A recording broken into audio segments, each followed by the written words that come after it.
ازيكم يا حبايب قلبي؟ عاملين ايه؟ اللهم صل وسلم وبارك على سيدنا محمد وبه نستعين. يا رب تكونوا بصحه وبخير ويعود علينا وعليكم يا رب الايام بخير. بصوا بقى، انا النهارده زي ما انتم شايفين كده معايا طماطمتين مبشورين وبصلايه هي بحمر فيها. بصوا، عايزه اقول لكم ان الساعه دلوقتي اصلا داخله في 9. الفيديو ده هينزل لكم بكره، مش في نفس اليوم اللي انا عملت فيه الاكل. المهم يعني مش عارفه ايه اللي حصل اصلا في النت، فانا قلت اصور وانزله لكم بكره. صلوا على النبي كده، ولا حول ولا قوه الا بالله على العظيم. وما تنسونيش في اللايك والشير والاشتراك في القناه. المهم قعدت اقول نعمل اكل ايه نعمل اكل ايه، فقمت قلت لهم طيب خلاص هنعمل شويه مكرونه كده بالبانيه، بالفراخ، مش بالبانيه، بصدور الفراخ. بصوا زي ما انتم شايفين، حطيت بصلايه، حطيت فصين توم يعتبر، وهنزل بقى بصدور الفراخ كده. بقى انا نزلت اهو، ده حوالي نص كيلو من الصدور بتاعه الفراخ. بصوا هقلب فيهم كده مع البصله لغايه ما يتشوحوا كده. بقى انا حطيت قرنين فلفل، وحطيت فلفل اسود وبهارات وشويه ملح ابيض. هنزل بقى بالطماطم كده،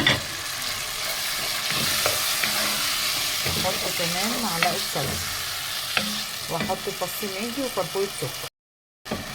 بصوا كده خلاص اتطبقت، حطيت كمان معلقه صلصه. هنزل بقى بالميه السخنه كده، صلى على النبي، بسم الله اللهم صل على سيدنا محمد. واغطي بقى على الحله لغايه ما الميه دي تغلي معايا ونسقط المكرونه مع بعض. عايزه اقول لكم بتتغرف كده سخنه بيبقى طعمها رهيب. بصوا بقى كده،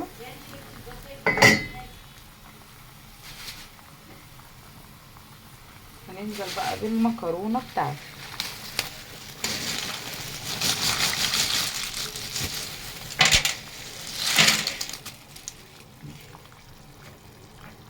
مش بسويها قوي عشان ما تعجنش معايا، يعني بسيبها تاخد لو هتاخد 3 غلوات بسيبها تاخد غلوتين بس.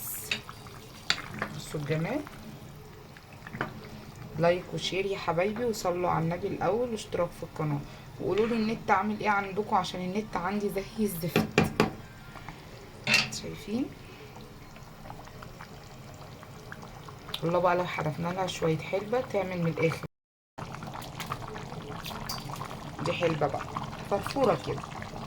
هغطي عليها بقى دلوقتي ونسيبها لغايه ما تستوي.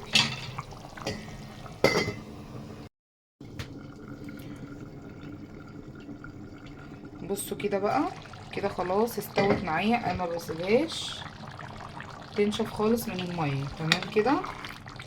بصوا شايفين؟ اللهم صل وسلم وبارك على سيدنا محمد. هغرفها بقى دلوقتي في الصينيه سايحه كده. لايك وشير يا حبايبي واشتراك في القناه، وصلوا على النبي. قولوا لي النت عامل ايه عندكم.